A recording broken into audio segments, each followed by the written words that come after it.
लेकिन जब हमारे सनातन धर्म से रिलेटेड कोई मामला आता है या कोई भी मुद्दा हो छोटा मोटा, तो उसके ऊपर वो जरूर ऐसा कोई ना कोई ऑर्डर पास करते चली आ रही है ये सुप्रीम कोर्ट, जिससे कि मैं बहुत दुखी हूँ कि ऐसा इन्हें नहीं करना चाहिए। ऐसा नहीं है कि मैं नशे में था या मैंने कोई गोलियां खा रखी थी और मैं कुछ करके आया, ऐसा कुछ भी नहीं है। उन्होंने एक्शन किया, मेरा रिएक्शन था कि मैं फियरफुल नहीं हूँ किसी चीज़ के लिए, ना मुझे कोई इस बात का अफसोस है कि क्या हुआ क्या नहीं। मेरा नाम है डॉक्टर राकेश किशोर। क्या कोई मेरी जात बता सकता? हो सकता है मैं भी दलित हूँ। ये तो एक तरफा बात हो गई कि आप इस बात का फ़ायदा उठा रहे हैं कि वो दलित, तो वो दलित नहीं हैं। सबसे पहले सनातनी थे, हिंदू थे। बात ये है कि मैं बहुत ज़्यादा आहत हुआ कि 16 सितंबर को चीफ जस्टिस के कोर्ट में एक PIL किसी व्यक्ति ने दाखिल की, तो गवई साहब ने उसका जो है पूरी तरह से पहले तो मजाक उड़ाया। मजाक इन द सेंस कि ये कहा कि भाई आप मूर्ति से प्रार्थना करो, जाके आइडल से कहो कि वो अपना सर खुद रिस्टोर कर ले। जबकि हम देखते हैं कि यही चीफ जस्टिस बहुत सारे धर्मों के खिलाफ, जो दूसरे समुदाय के लोग हैं, आप सब जानते हैं वो लोग कौन हैं, उनके खिलाफ जब कोई केस आता है तो बड़े बड़े स्टेप, जैसे मैं एग्जाम्पल देता हूँ, हल्द्वानी में रेलवे की ज़मीन पर एक विशेष समुदाय का कब्जा है। जब उसको हटाने की कोशिश की गई तो सुप्रीम कोर्ट ने स्टे लगा दिया 3 साल पहले, जो आज तक लगा हुआ है। ऐसे ही नुपुर शर्मा का जब मामला आया तो कोर्ट ने कह दिया आपने माहौल ख़राब कर दिया। ये सब तो कहते हैं, रोक लगाते हैं, वो सब करते हैं, बिल्कुल ठीक है।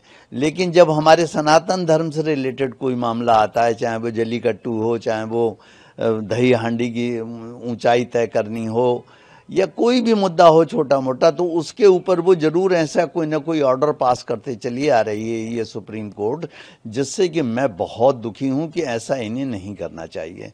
ठीक है, उस आदमी को रिलीफ नहीं देनी थी, मत दीजिए, मगर मजाक भी मत कीजिए उसका। फिर उससे कहा कि आप जाके मंदिर की उसी मूर्ति के सामने मेडिटेट करें। हम कोई ऑर्डर, अन्याय, ये इनजस्टिस ये किया कि उसके रिट पिटीशन को खारिज भी कर दिया। तो इन चीज़ों से लेकर मैं बहुत आहत था। वैसे मैं हिंसा के बहुत ज़्यादा खिलाफ हूँ, मगर ये आप लोग ये भी देखिए कि एक अहिंसक आदमी, सीधा सच्चा आदमी, जिसके ऊपर कोई केस आज तक नहीं है, किसी ग्रुप को नहीं बिलोंग करता है, उसको क्यों ये सब करना पड़ा। ये जरूर सोचने वाली बात है, पूरे देश को ये चिंतन करने वाली बात है कि ऐसा क्या हो गया आखिर। मैं भी कम पढ़ा लिखा नहीं हूँ, मैंने भी MSc PhD LLB, मैं भी गोल्ड मेडलिस्ट हूँ। ऐसा नहीं है कि मैं नशे में था या मैंने कोई गोलियां खा रखी थी और मैं कुछ करके आया, ऐसा कुछ भी नहीं है। उन्होंने एक्शन किया, मेरा रिएक्शन था, ये जो भी था। तो आप इसके लिए जैसे लेना चाहें लीजिए। आई एम फ्री टू से दिस थिंग कि मैं फियरफुल नहीं हूँ किसी चीज़ के लिए, ना मुझे कोई इस बात का अफसोस है कि क्या हुआ क्या नहीं हुआ। मैं पहले से सोच के इसलिए गया था क्योंकि 16 सितंबर के बाद से मुझे नींद नहीं आ रही थी, और कोई परमात्मा की शक्ति मुझे नींद से उठा उठा के कहती थी कि भाई ये क्या कर रहे हो, तुम सो रहे हो, देश जल रहा है, तुम सो रहे हो। तो इसलिए मुझे ये करना पड़ा।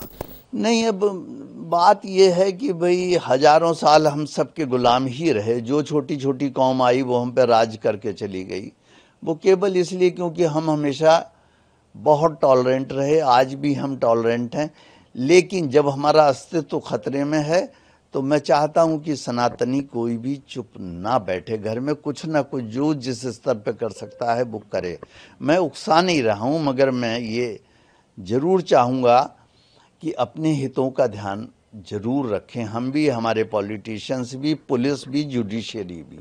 ये मैं लेटर अपना दिखा रहा हूँ, ये मिस्टर मन्नान जो हैं वहाँ पर, ये सेक्रेटरी हैं इसके, और ये इन्होंने जो है ये पूरा ऑर्डर निकाल दिया। अब आप इसी ऑर्डर में केवल इसकी मेरी एक बात सुन लीजिए। एडवोकेट एक्ट जिसके अंतर्गत मुझे सस्पेंड किया गया है, उसका सेक्शन 735 पढ़ लीजिए। उसमें लिखा हुआ है कि जब भी कोई कंप्लेंट आप पे आती है, अव्वल तो कोई कंप्लेंट आई नहीं, या आप सुओ मोटो ले रहे हैं एक्शन, तो उस मैटर को आप एक डिसिप्लिनरी कमेटी बना के दे दीजिए। वो हमें नोटिस देगी, हम उसका जवाब देंगे। ये इसे कहते हैं प्रिंसिपल ऑफ नेचुरल जस्टिस। अब आप देखिए क्या कमाल है, इतने बड़े जिसे आप कहते हैं बार काउंसिल, उसने नियमों का उल्लंघन कर दिया मेरे मामले में। उन्होंने मुझे कोई नोटिस नहीं दिया, कोई डिसिप्लिनरी कमेटी नहीं बनाई, एक ही आदमी ने ऑर्डर भेज दिया कि सस्पेंड हो गया आप, और अब आप कहीं प्रैक्टिस नहीं कर सकते। मैं ये कहूँगा कि मेरा नाम है डॉक्टर राकेश किशोर। क्या कोई मेरी जात बता सकता? हो सकता है मैं भी दलित हूँ। तो ये तो एक तरफा बात हो गई कि आप इस बात का फ़ायदा उठा रहे हैं कि वो दलित, तो वो दलित नहीं हैं। सबसे पहले सनातनी थे, हिंदू थे, हिंदू दलित थे वो, और इसके बाद उन्होंने सब कुछ छोड़ के बौद्ध धर्म अपना लिया, वो भी मुझे मालूम है। और वो ये भी मालूम है कि उनके बौद्ध धर्म अपनाने के बाद अगर वो हिंदू धर्म से अपने आप को समझते हैं कि मैं बाहर निकल आया, तो अब दलित कहाँ रह गए? ये तो मानसिकता की बात है। और ये जितने दलित कह के है, ये तो आप देख रहे हैं कि लोग इसी सरकार को गिरा के और चाहते हैं कि देश पर से गुलाम हो जाए। ये उनकी राजनीति है, करते हैं दीजिए। मेरा दलित उलित कुछ नहीं है, बिल्कुल अफसोस नहीं है। ना ना ना ना ना, मैं माफ़ी मांगने वाला हूँ, ना मुझे अफसोस है। मैंने कुछ भी नहीं किया है। आप मेरे ऊपर सवाल उठा रहे हैं। परमात्मा ने जो करवाया वो मैंने किया, मैं करता नहीं, महज साक्षी हूँ। वो उसने करवाया, उसकी इच्छा पूरी हो। उसकी इच्छा होगी कि मैं जेल जाऊं या मुझे फांसी लगा दी जाए या मुझे मार दिया जाए, तो वो परमात्मा की इच्छा है। मैं कहता हूं वो परमात्मा की इच्छा पूरी हो। मैं 72 साल का हो गया हूं, अब मैं कब तक झेलूंगा इस तरीके की घटनाएं, ये मुझे आप बता दें। देश दुनिया की ताजा खबरें और वीडियोस के लिए अभी डाउनलोड करें पत्रिका ऐप।